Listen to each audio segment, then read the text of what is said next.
బాలకోటి గారు, ఏంటి జగన్మోహన్ రెడ్డి గారికి టూర్లకి పర్మిషన్ దక్కింది, అలాగే లోకేష్ గారు చాలా మర్యాద ఇస్తూ ఒక మెసేజ్ జగన్ గారికి, ఎలా చూడాలి ఈ రెండుని?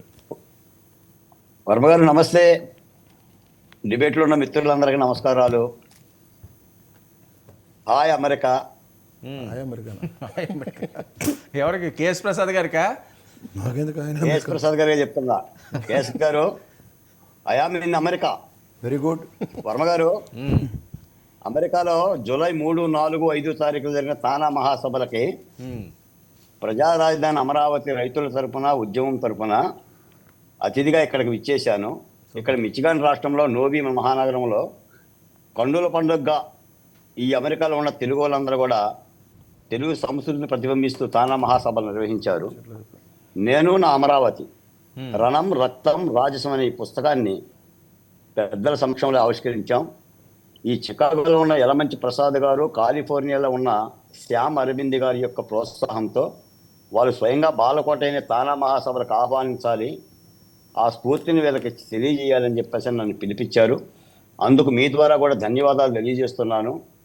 రెండోది ఏంటంటే, ప్రజా రాజధాని అమరావతి ఉద్యమంలో అసూలు బాసిన 274 మంది అమరావతి అమరవీరులకు ఆ అమరావతి రాజధానిలోనే ఒక స్మృతివనం నిర్మించాలని ఒక కార్యక్రమం తలపెట్టాం.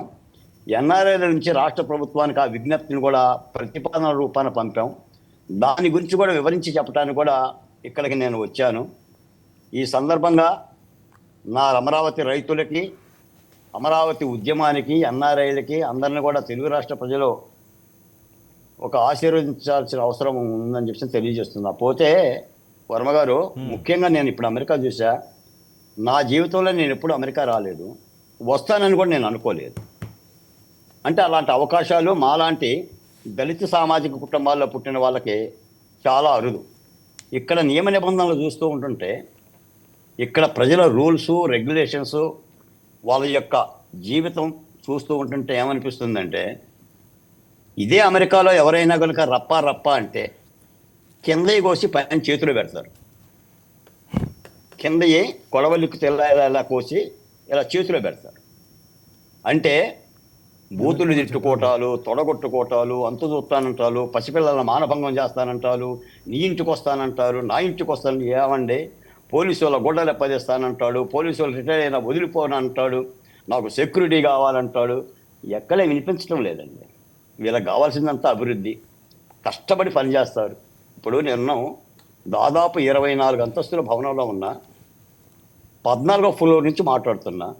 ఇక్కడ నా బిడ్డలు, నా తెలుగు బిడ్డలు నా దగ్గర చదువుకున్న తేజ అనే స్టూడెంటే ఉద్యోగాల కోసం వచ్చారండి, చదువుల కోసం వచ్చారండి. నేను అడుగుతున్న వర్మ గారు, నా దేశంలో పుట్టిన, నా రాష్ట్రంలో పుట్టిన బిడ్డలు అమెరికా ఎందుకు రావాలి?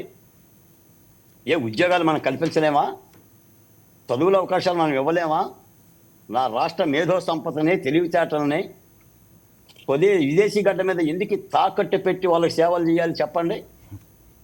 దీని గురించి ఆలోచించే వాళ్ళు ఎవరైనా ఉన్నారా? ఒక్క మాట మాట్లాడిన వాళ్ళు ఉన్నారా? అభివృద్ధి గురించి మర్చిపోయి మీరు చాలా చెప్పారు. ఇవన్నీ కూడా గత 5 ఏళ్ళు మనం మాట్లాడాం. రోజా గారి గురించి మాట్లాడాం, లేదా అంబటి గారి గురించి మాట్లాడాం. అసలు ఏం మాట్లాడుతున్నారని నాకు అర్థమవుతుంది. అమెరికా చూస్తుంటే, చికాగో చూస్తుంటే, డెట్రాయిడ్ చూస్తుంటే, అసలు మన మనుషులమేనా? ఆంధ్రప్రదేశ్లో ప్రభుత్వాలైనా ఉంది? ఏ దేశంలోనైనా ప్రభుత్వాలు ఏం చేయాలంటే ప్రజలకు మేలు చేయాలి. ప్రజల శిస్తులతోనే కదా, పన్నులతోనే కదా బతికి పట్టగట్టేది. జగన్మోహన్ రెడ్డి గారు తాగే మంచినీళ్ళ గ్లాసు ఎవరి డబ్బులండి? ప్రజల సొమ్ములే కదా. ఆ నీళ్లు తాగిన వాళ్ళు ఏం చేస్తారండి? వాహనాల కింద మనుషులను తొక్కిస్తారా? తొక్కిచ్చి ఇంటికి పిలిపించుకుంటారా? ఇంటికి పిలిపించుకొని కేసులో ముద్ద, ఇంటికి పిలిపించుకొని ఏటుగా ఉన్న ముద్ద పిలిపించుకొని ఓ 10 లక్షల రూపాయలు డబ్బులు ఇస్తే ఆ న్యాయం ఏమవుతుందండి? చట్టం ఏమవుతుందండి? ఏంటి సార్? ఇప్పుడు ఇవన్నీ కూడా ఆలోచించాల్సిన అంశాలండి. అసలు చాలా బాధేస్తుంది వర్మ గారు. ఈ రాష్ట్రాన్ని చూస్తుంటే, ఈ రాష్ట్రంలో ప్రజలను చూస్తుంటే, ఇక్కడ అభివృద్ధి చూస్తుంటే పచ్చని గ్రీనరీనండి. అమెరికాలో పచ్చని చెట్లు అండి. తెలుగు నేల మీద ఉన్న చెట్లు మొత్తం కూడా కనిపించని పరిస్థితి. ఓకే, ఏంటి లోకేష్ గారు అతి మర్యాద ఇవ్వడం జగన్మోహన్ రెడ్డి గారికి? చంద్రబాబు నాయుడు గారిని నారా లోకేష్ గారిని అమెరికా తీసుకెళ్ళిపోండి సార్. వర్మ గారు ఉమ్. ఓ లక్ష్మణ, నీకు అర్థమవుతుందో లేదో, చికెన్ కొట్టి దగ్గరికి వెళ్ళిపోయి నువ్వు తొడగొడుతున్నావు. నేను దళితున్నే, నువ్వు ఎందుకు మాట్లాడుతున్నావో నీకు అర్థం కావట్లా. 2 తొడలో నరికేస్తారు. సార్, ఓరుగడ్డ అనేది ఏం చేశారు? మీరు చంద్రబాబు నాయుడు గారిని నారా లోకేష్ ఓరుగడ్డ గారిని అనేది అమెరికా ఏం కానీ చేశారు? లండన్ కానీ సింగపూర్ కానీ తీసుకెళ్ళిపోండి. Okay, okay. ప్రభు, నీ భవిష్యత్తు గురించి చెప్తున్నాను రా నాయన, నీ భవిష్యత్తు గురించి చెప్తున్నా.